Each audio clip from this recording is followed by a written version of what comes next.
Assalamualaikum warahmatullahi wabarakatuh dan selamat pagi. Bertemu kembali lagi pelajaran sains pada pagi ini bersama dengan Cikgu Halita. Jadi pada hari ini kita akan belajar tajuk pengawetan makanan.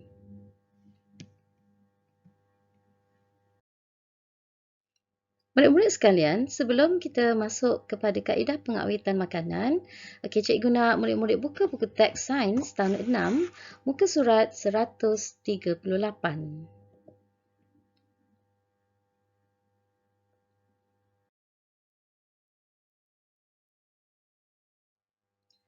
Kalau kita lihat, kaedah pengawetan makanan terdiri daripada pendidihan, penjerukan, pembungkusan vakum, pengeringan, penyejuk bekuan dan pendinginan, pemasinan, pelilinan, pengetinan dan pembotolan, pempasturan dan penyalaian. Sebentar lagi cikgu akan terangkan bagi setiap kaedah pengawetan. Kaedah pengawetan yang pertama ialah pendidihan. Apakah dimaksudkan dengan pendidihan? Pendidihan ialah proses memanaskan makanan pada suhu yang tinggi sehingga mendidih. Biasanya takat didih bagi air adalah 100 darjah Celsius, di mana suhu yang tinggi ini akan membunuh kebanyakan mikroorganisma di dalam makanan tersebut dan ia menyebabkan makanan tadi tahan lebih lama. Jadi contoh pendidihan adalah memanaskan makanan sehingga mendidih ataupun mendidihkan air. Para pelajar sekalian, kita lihat contoh pendidihan. Yang pertama ialah untuk menghasilkan rendang. Pendidihan menjadikan rendang tahan lebih lama. Jadi seperti mana kita ketahui, untuk menghasilkan rendang mengambil masa beberapa jam. Jadi proses pendidihan makanan tersebut akan membunuh kebanyakan mikroorganisma menyebabkan rendang tadi tahan lebih lama. Gambar yang kedua ialah gambar pendidihan air. Baiklah, kita dapat lihat wap air dibebaskan daripada periuk tersebut menunjukkan bahawa air sedang mendidih. Jadi, bila air telah mendidih, kebanyakan mikroorganisma akan mati dan air tersebut selamat untuk diminum. Kaedah pengawetan yang seterusnya ialah penjerukan. Apakah dia penjerukan? Penjerukan merupakan proses merendam makanan di dalam larutan gula dan garam. Jadi, makanan yang biasanya dibuat jeruk ialah terdiri daripada buah-buahan dan sayur-sayuran. So, keasidan atau kepekatan gula yang tinggi menjadikan makanan tersebut tidak sesuai untuk mikroorganisma bertumbuh dan membiak. Jadi, contoh makanan yang boleh dibuat melalui kaedah penjerukan adalah cili jeruk, jeruk buah-buahan, sayuran jeruk dan ikan jeruk. Kita lihat gambar yang cikgu tunjukkan ini. Gambar cili jeruk yang telah dibotolkan. Memasukkan lautan gula ke dalam buah dan pelbagai jenis jeruk buah-buahan.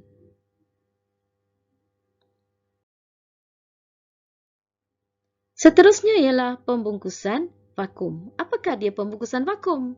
Sebelum ini, cikgu telah menerangkan bahawa mikroorganisma memerlukan udara untuk bernafas. Jadi di sini, faktor udara telah dipilih untuk proses pembungkusan vakum.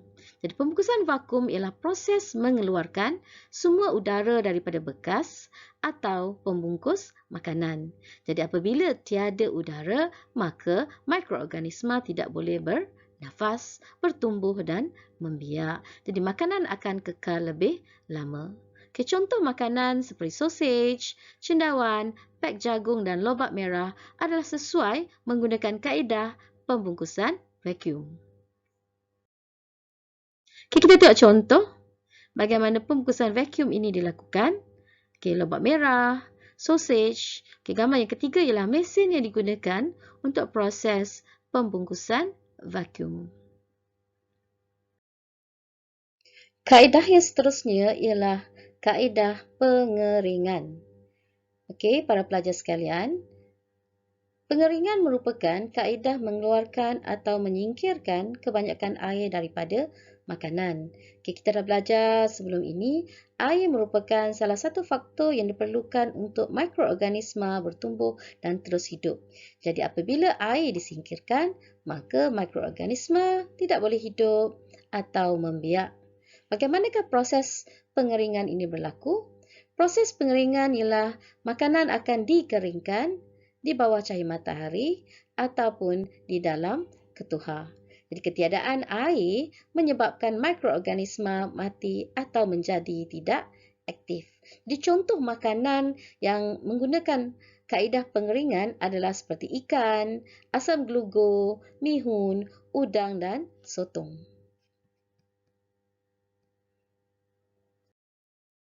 Kita lihat contoh pengeringan. Proses pengeringan ikan kering, gambar yang pertama, ikan akan dibersihkan dan dijemur sehingga kering. Begitu juga dengan asam glugo. Asam glugo akan dihiris nipis-nipis dan dijemur di bawah cahaya matahari sehingga benar-benar kering.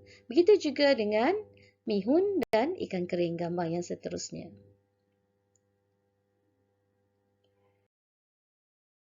Kaedah pengawetan seterusnya ialah kaedah penyejuk bekuan dan pendinginan. Okey, kalau kita tengok dalam gambar ni, di dalam satu peti ais ada dua bahagian. Pertama, bahagian yang sejuk beku dan kedua ialah bahagian yang dingin. Okey, ada dua proses yang berlaku di dalam peti sejuk itu, iaitu pertama, penyejuk bekuan, yang kedua, pendinginan. Apakah dia penyejuk bekuan? Penyejuk bekuan merupakan kaedah menyimpan makanan pada suhu takat beku iaitu pada 0 darjah Celsius atau lebih rendah daripada itu. Contoh makanan yang menggunakan kaedah penyejuk bekuan adalah daging, ayam, udang, ketam dan sotong. Okay, seterusnya kita lihat pendinginan. Pendinginan merupakan kaedah penyimpanan makanan di dalam persekitaran bersuhu kurang dari 18 darjah Celsius. Jadi contoh makanan yang boleh menggunakan kaedah pendinginan adalah seperti buah-buahan, sayur-sayuran, minuman jus, susu dan yogurt. Suhu yang rendah menyebabkan mikroorganisma menjadi tidak aktif dan tidak dapat membiak, menyebabkan makanan lambat rosak. Kaedah seterusnya ialah kaedah pemasinan. Bila kita sebut perkataan pemasinan, tentulah kita menggunakan garam bagi menyingkirkan kelembapan pada makanan. Kaedah ini digunakan sejak dari zaman dahulu lagi. Kaedah ini sesuai digunakan untuk memasinkan ikan, telur dan sayur-sayuran.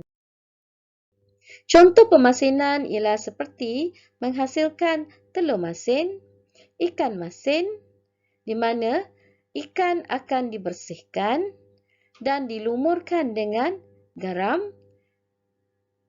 Begitu juga dengan telur masin, telur akan direndamkan dengan air garam pada kadar kemasinan yang tertentu.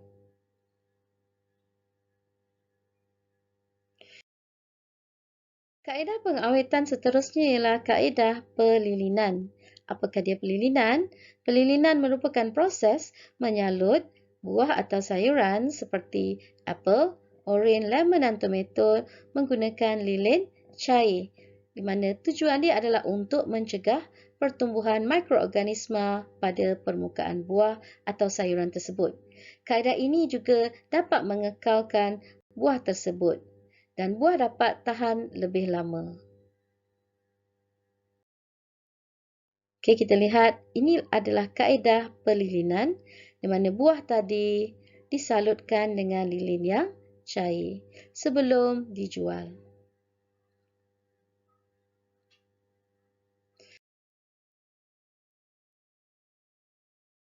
Kaedah pengawetan yang seterusnya ialah kaedah pengetinan dan pembotolan. Kaedah pengetinan dan pembotolan melibatkan proses mendidihkan makanan untuk membunuh mikroorganisma. Di makanan akan disejukkan dengan segera dan dimasukkan ke dalam bekas yang kedap udara. Jadi untuk proses pengetinan pembotolan, makanan dapat disimpan dengan lebih lama berbanding dengan kaedah pengawetan yang lain. Pemanasan pada suhu didih dapat membunuh kebanyakan bakteria aktif tanpa merosakkan rasa dan nilai nutrisi makanan. Jadi kalau kita lihat contoh makanan yang digunakan untuk kaedah pengetinan dan pembotolan adalah cili, tomato, kicap, ikan sardin, nenas dan laici. Baiklah, kita lihat contoh kaedah pengetinan. Okey, daripada gambar tersebut, kita lihat makanan dimasukkan. Langkah yang pertama, ke dalam tin. Tin dipenuhkan dengan sos atau minyak atau larutan gula. Dan tin tadi dipetri untuk menjadikan dia kedap udara. Itu maksudnya tiada udara yang akan masuk atau keluar daripada tin tersebut. Langkah yang keempat, tin akan dipanaskan di dalam periuk tekanan udara untuk membunuh bakteria. Pada keadaan ini, semua mikroorganisma atau kebanyakan mikroorganisma akan dibunuh. Dan selepas itu, tin disejukkan secara rendaman atau semburan air dan dilabelkan selepas itu dan bolehlah dipasarkan. Kaedah pengawetan seterusnya ialah kaedah pempasturan.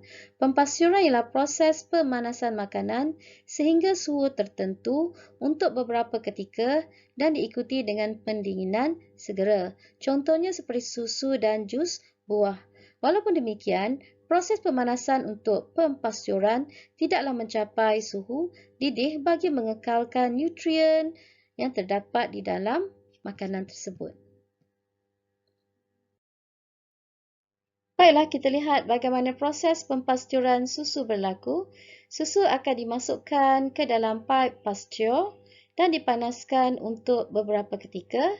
Dan selepas itu, susu tersebut akan segera disejukkan dan dibotolkan dan sesuai untuk dipasarkan. Ini membolehkan kandungan nutrien di dalam susu dapat dikekalkan. Kaedah pengawetan yang seterusnya ialah kaedah penyalaian. Penyalaian merupakan kaedah mengeringkan makanan dengan cara mengasapnya untuk satu tempoh yang agak lama. Di kaedah ini menyebabkan makanan akan menjadi kering dan membantutkan pertumbuhan mikroorganisma. Jadi kita kena faham bahawa kaedah ini ialah kaedah menyingkirkan air daripada makanan. Contoh makanan yang menggunakan kaedah penyalaian ialah pisang, daging dan ikan. Okay, kita lihat contoh gambar di atas. Okay, kita lihat yang pertama adalah ikan salai, pisang salai dan daging salai. Baiklah murid-murid sekalian, kita telah belajar mengenai kaedah pengawetan makanan dan bagaimana kaedah pengawetan makanan itu dapat membantu membolehkan makanan kekal lama. Jadi cikgu harap penerangan ini dapat membantu murid-murid faham mengenai kaedah makanan dan dapat menjawab soalan yang akan cikgu berikan sebentar lagi. Sekian, terima kasih.